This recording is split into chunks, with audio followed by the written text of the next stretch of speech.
Super Sarvana Stores. GT Holidays, South India's #1 travel brand. You know you are special when you're with GT Holidays. ஆச்சி கடையில தான் நாங்க இருக்கோம். அந்த கடையில தான் நான் எப்பவும் வேலை பார்ப்பேன். வீட்டுல அழுவேன், ஆனா கேட்க மாட்டாங்க.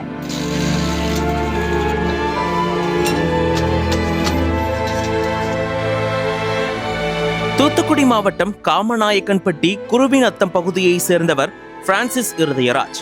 இவர் அப்பகுதியில் சொந்தமாக ஒரு சின்னஞ்சிறிய இடத்தில் ஹோட்டல் நடத்தி வருகிறார். இவரது மனைவி அந்தோணி செல்வி. இவர்களுக்கு John Joseph Raj, Anthony Christopher என 2 மகன்களும் வெரோனிகா விசாலி என ஒரு மகளும் உள்ளனர். இதில் வெரோனிகா விசாலி காமநாயக்கன்பட்டி தனியார் மேல்நிலைப்பள்ளியில் கடந்த ஆண்டு +2 படித்து முடித்து விட்டார். குடும்ப வறுமையின் காரணமாக உயர்கல்வி படிக்க கல்லூரிக்கு செல்ல வழியில்லாமல் புரோட்டா மாஸ்டரான தனது தந்தைக்கு உதவியாக காலையிலும் இரவிலும் புரோட்டா கடையில் வேலை பார்த்து வருகிறார்.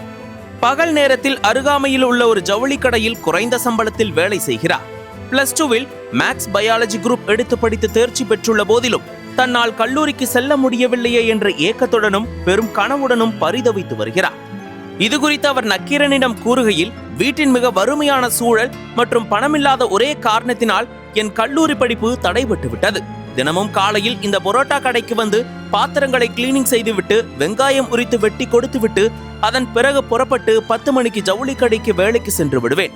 இரவு 7 மணிக்கு ஜவுளி கடையிலிருந்து நேராக புரோட்டா கடைக்கு வந்து இரவு 10 மணி வரை கடையில் உள்ள எல்லா வேலையையும் நான் பார்ப்பேன். வறுமையால் என் தம்பியும் படிக்கவில்லை. சென்னையில் இரும்பு கடையில் தான் வேலை பார்க்கிறான். கல்லூரியில் சேர்ந்து படிக்கணும்னு நான் வீட்டுல அழுவேன். ஆனா யார் அதை பெருசா கண்டுக்க மாட்டாங்க என்றார் வேதனையுடன்.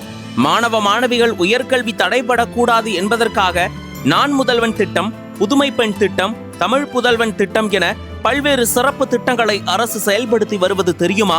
ஆசிரியர்கள் தகவல் தெரிவித்தார்களா, தொடர்பு கொண்டார்களா என கேட்டபோது, நான் படித்த பள்ளியிலிருந்து ஆசிரியர்கள் எனக்கு 2-3 முறை தொடர்ந்து போன் செய்தார்கள். நாங்கள் நேரில் போனோம். எங்களுக்கு கலெக்டர் ஆபீஸிலிருந்து மாறி மாறி கேட்டுக்கொண்டே இருந்தார்கள். அதனால் நீங்கள் ஏதாவது காலேஜில் போய் சேருங்க, அந்த காலேஜின் ரசீதை மட்டும் கொண்டுட்டு வாங்க, அது மட்டும் போதும். அதுக்கு பிறகு நீங்க காலேஜ்ல படிக்கலனாலும் ஒன்னும் பிரச்சனை இல்ல, அந்த ரசீதை மட்டும் கொண்டு வந்தால் எங்களை தொந்தரவு பண்ண மாட்டாங்கன்னு சொன்னாங்க. அதற்கு நான் பதில் எதுவும் சொல்லவில்லை. அவங்க பேச்சு நம்பும்படியா இல்லை. கல்லூரி படிப்புக்கு செலவு செய்யும் அளவில் என் குடும்பமும் இல்லை. வீட்டு வறுமை சூழலால் படிக்க வைக்க இயலாதென என் அம்மா அப்பா இருவருமே தெரிவித்து விட்டனர். அரசாங்கம் இவ்வளவு உதவிகள் செய்வது எனக்கு தெரியாது. அரசு திட்டங்கள் மூலம் எனக்கு உதவி கிடைத்தால் நான் கல்லூரியில் படிக்க தயாராக உள்ளேன். என் ஆசை, இலக்கு எல்லாமே உயர்கல்வி படித்து முன்னேற வேண்டும் என்பதுதான் என்றார்.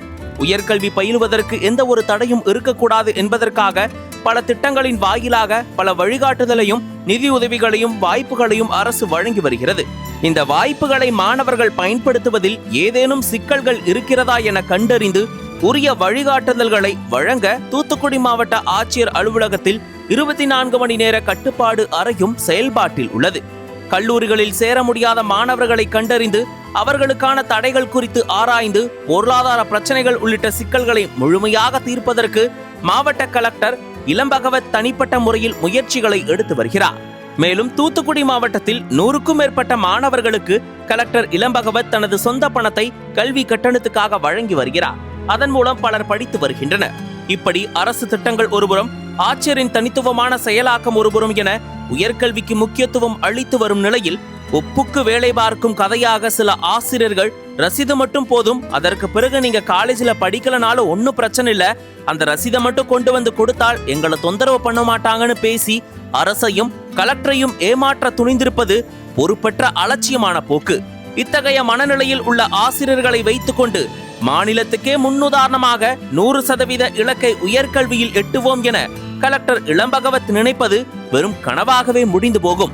எனவே அரசு நிர்வாகம் இது மாதிரியான ஆசிரியர்கள் மீது தக்க நடவடிக்கை எடுக்க வேண்டும். மாணவி வெரோனிகா விசாலி உயர்கல்விக்கு உரிய ஆவணம் செய்ய வேண்டும் என்று சமூக ஆர்வலர்கள் கோரிக்கை வைத்து வருகின்றனர். என் பேர் வெரோனிகா விசாலி. காமநாயக்கன்பட்டியில படிச்சேன். புனித அலைசியஸ் மேல்நிலை பள்ளியில படிச்சேன். Maths biology group 317 mark. வீட்டு சூழ்நிலையெல்லாம் அடுத்து என்னால படிக்க முடியல. இப்ப நான் ஜவுளி கடையில வேலை பார்க்கேன். அப்பா பரோட்டா மாஸ்டர் தான். இங்க கடை நாங்க சொந்தமா வச்சிருக்கோம். ஆச்சி கடையில தான் நாங்க இருக்கோம். அந்த கடையில தான் நான் எப்பவும் வேலை பார்ப்பேன். காலையில வந்து எந்திரிச்சு இந்த கடையிலத்தையும் கிளீன் பண்றது, இந்த கடையில இருந்து வெங்காயம் நறுக்கி கொடுத்துட்டு அதுக்கடுத்து என் வேலையை போய் கிளம்பிட்டு ஜவுளி கடைக்கு போயிடுவேன். அங்கிருந்து 7 மணிக்கு வருவேன். 7 மணிக்கு வந்து இங்க வந்து வெங்காயம் நறுக்கணும். பகல்ல கடைக்கு வடை போடுறதுக்காக வெங்காயம் நறுக்க சொல்லுவாங்க. வெங்காயம் நறுக்கி முடிச்சுட்டு அந்த கடையிலத்தையும் எடுத்து வைக்கணும். இந்த வீட்டு வேலையும் பார்த்துப்பேன், இந்த இதையும் பார்த்துப்பேன், அங்கேயும் பார்த்துப்பேன். உங்க வீட்டுல எத்தனை பேரு? அண்ணன், தம்பி, நான், அம்மா, அப்பா, ஆச்சி, மொத்தம் 5 பேரு. அண்ணா 2வது அண்ணன் இருக்கான். அண்ணன் வந்து கையால் வேலை தான் போறான். நான் இந்த ஜவுளி கடையில வேலை பார்க்கேன். தம்பி சென்னையில இருக்கான். சென்னையில அவனும் படிக்கல. வீட்டு சூழ்நிலை யாராலும் படிக்க முடியல. அவனும் அங்க இரும்பு கடையில தான் வேலை பார்க்கான். நான் டீச்சர். அதுக்கடுத்து ஒரு ஒரு ஒரு 2-3 வாரமா தொடர்ந்து கேட்டே இருந்தாங்க. வீட்டுல வந்து விட மாட்டேன், என்னால முடியலை அப்படின்னு சொல்லிட்டாங்க. அதனால அதுக்கடுத்து டீச்சர் வந்து ஒண்ணுமே கேட்கல. ஸ்கூல்ல இருந்து அடுத்து போன் அடிக்கல. இப்போ அரசாங்கத்துல இருந்து உதவி பண்ணா நீ படிக்க தயாரா? படிக்க தயார் தான். அந்த மாதிரி ஏதாவது உதவி இருந்தா பண்ணுங்க, படிப்பேன், கண்டிப்பா படிப்பேன். அந்த பணம் இல்லாத அந்த ஒரு இதனாலதான் படிக்க முடியாம இப்ப நான் ஜவுளி கடையில வேலைக்கு கலெக்டர் வந்து ஒவ்வொரு மீட்டிங்லயும் வந்து என்ன சொல்றாருன்னா, பணம் இல்லைங்கிற ஒரு காரணத்துக்காக படிக்காம இருக்க கூடாது, நாங்க அதுக்காக தான் நாங்க வந்து நான் அந்த பண பிரச்சனையை நான் பாத்துக்கிறேன் அப்படின்னு சொல்லி சொல்றாரு. அதெல்லாம் உங்களோட டீச்சர் எடுத்து சொல்லலையா? அதெல்லாம் ஒண்ணும் சொல்லல. என்ன சொன்னாங்க டீச்சர்ஸ்? என்ன சொன்னாங்க அதை சொல்லுங்க. டீச்சர்ஸ் வந்து எங்களுக்கு வந்து கலெக்டர்ல இருந்து கேட்டுட்டே இருக்காங்க. அதனால நீங்க ஏதாச்சும் ஒரு காலேஜ்ல போய் சேருங்க, அந்த இதுக்கு மட்டும் அந்த ரசீது மட்டும் எங்களுக்கு கொண்டாங்க, அது போதும். அதுக்கடுத்து நீங்க காலேஜ் சேர்ந்துட்டு நீங்க படிக்கிறதாலும் வச்சுக்கோங்க, ஒன்னும் பிரச்சனை இல்லை அப்படின்னு சொன்னாங்க. படிக்கலனாலும் பரவாயில்ல, பரவாயில்ல, அந்த ரசீது மட்டும் கொண்டாங்க, எங்களுக்கு வந்து அதுக்கு எந்த தொந்தரவும் பண்ண மாட்டாங்கல்ல அப்படின்னு சொன்னாங்க. வீட்டுல அழுவுவேன், ஆனா கேட்க மாட்டாங்க. இந்த ஒரு வருஷம் இருன்னு சொல்லி இருக்க வச்சுட்டாங்க. அடுத்து இப்ப மறுபடியும் துட்டு இல்ல, அதனால வேண்டாம் அப்படின்னு சொல்லிட்டாங்க. அனல் பறக்கும் செய்திகளை அப்டேட் செய்து கொள்ள நக்கீரன் களத்தை இப்பவே சப்ஸ்கிரைப் பண்ணுங்க.